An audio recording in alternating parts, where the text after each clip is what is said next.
Pentagon's top general warns of great power war as NATO launches new anti-Russia Atlantic Command.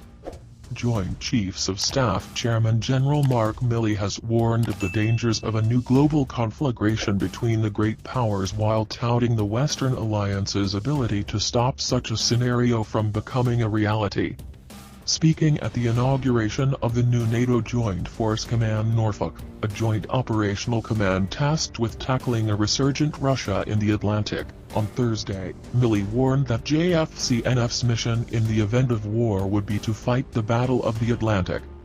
"I would tell you that the survival of NATO, the success or failure in combat in a future war in Europe, would largely depend on the success or failure of this command," the general suggested, in a throwback to Cold War-style rhetoric. Recalling World War II, the bloodiest war in human history, and the First World War which preceded it, Milley estimated that some 150 million people around the world were killed in or as a result of the two conflicts. Detailing U.S. casualties on the Western Front in World War II, Milley suggested that these losses were the butcher's bill of great power war, and said that that's what this international order that's been in existence for 7.5 decades is designed to prevent. That's what JFC Norfolk is all about, is to prevent that outcome. The international order Milley referred to is likely an allusion to the conferences held between 1944 to 1945 by the leaders of the Allied nations, which led to the creation of the United Nations and the formation of a post-war order aimed at preventing a Great War from ever happening again.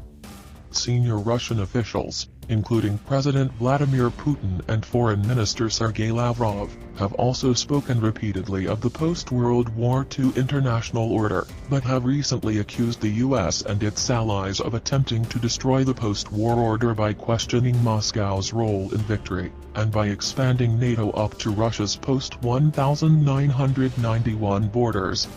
In his remarks Thursday, Milley suggested that NATO must continue to adapt to changes in the character of war, including the organizations we fight with, and the technology we use, and to maintain military superiority against potential adversaries, to prevent the generation 10-15 years from being condemned to what happened 76 years ago.